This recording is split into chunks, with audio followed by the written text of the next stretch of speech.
it's been an age-old mission for many, pursuing the fountain of youth. There's no denying we are now living longer, but do we really want to live forever? Well, it's a very question Tracy Grimshaw is asking in her return to our screens, and this time I put Trace in the hot seat. Deb, thanks for your time. No, you can't do that. You aren't allowed to do that. I'm here, you have to answer the questions. That must be so weird, Tracy. Killing me. I don't get too fussed about the passage of time. The only thing that scares me about getting older is becoming feeble. I mean, Alzheimer's terrifies me. My brain has always been, I think, the best part of me, and I think it would be really sad to lose that. Do you really want to live forever? No, I don't want to live forever. But that hasn't stopped Tracy from finding out if you can. I surprised myself by saying, OK, good-o, I've just had a year off, better strap myself back in. Some scientists say the first Aussie to live to 150 has just been born. We're on the brink of massive scientific breakthroughs where 90 becomes the new 40. Hello, everyone, and welcome. Teaming up with Dr Nick Coatsworth, Tracy's bringing 8 brave Aussies along for the ride to see if simple changes could add years to their lives. They will show the entire country aspects of their health that most people keep quite secret.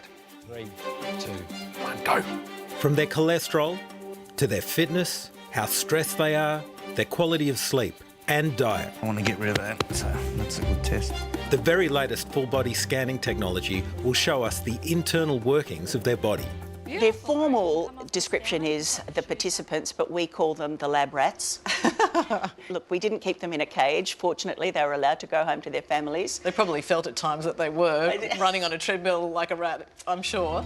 I haven't walked this far of the bottle. Enver and Eliana are one of the couples under the microscope. 15 cups of coffee a day, probably a packet of smokes, 30-pack, 6 beers. A day? A day, yeah. Breakfast isn't a thing, it's a coffee and a cigarette. And my main meal a day is dinner. And that's it, and then I'll pick our own popcorn. It's not the show they thought they were signing up for, but Enver and Eliana say what they got instead was even better. We applied for the show thinking we're getting this external makeover, but what they've done for us is changed our inner, and it's made our relationship better, it's made our household happier. To me, that's priceless. Ready, set, go. Then there's Olympic gold medalist Duncan Armstrong. Make yourselves comfortable. How can we be comfortable after that, Trace? How do you feel about that? I'm a bit pissed off because I don't like being out of control. You're a fit guy. I mean, you're a former Olympian. You're a weapon, you're a machine. Why would you need to be looking at your health? Oh, because like everybody else, I'm a man in my 50s. Okay, so regardless of my elite background and things like that... You don't do what you're meant to. No, and I'm busy and I'm running businesses and I'm eating on the run and I'm not doing the exercise, I'm not watching things closely enough, and I had a heart attack 3 years ago.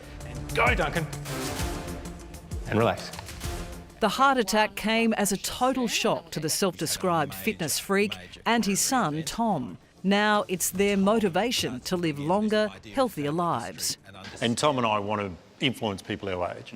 You know, there's a lot of 50-year-old men who are set up like me and maybe not addressing their real heart issues. How many days a week do you have a ham and cheese toastie? Mate, I'm 2 ham and cheese sandwiches a day for lunch. You've had to really put a lot on the line here.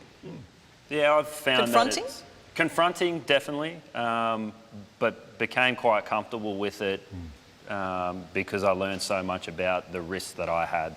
And so, to me, it was all worth it. And so I can lower my risk of having a heart attack. We have achieved some incredible results. Really? I'm not sure I expected to see what I've seen in 12 weeks' time. It's quite impressive.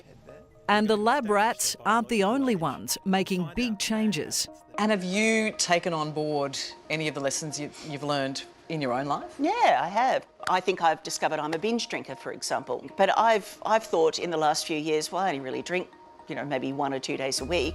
That's not very much. 5 days a week, my liver gets a rest. But that's actually not good enough, because what that means is if you go out and give it a belt on a Saturday night, you're actually a binge drinker, you're not a moderate drinker. So I've kind of taken that on board. I have cold showers in Canberra all the way through winter. Wow. It works though, Deb, it works. It The really ice does. bath. Yeah, the cheap version of the ice bath. The cheap version of the ice bath. That everyone can do. Yeah. This is the future of being human. Death is a choice. We have evidence in our trial that we're reversing aging in general. To have a longer, healthier life. These two genes together could create a superpower. Time for me to ask you some questions now, Deb. No, How are no you? questions How of are me. you, Deb? No. I'm well, and I do not want to live forever, but I'm glad that we get a chance to catch up with you. Nice Tracy, to see thank you. you so much. Thanks, Deb. And you can catch Do You Want to Live Forever right here after A Current Affair on Monday.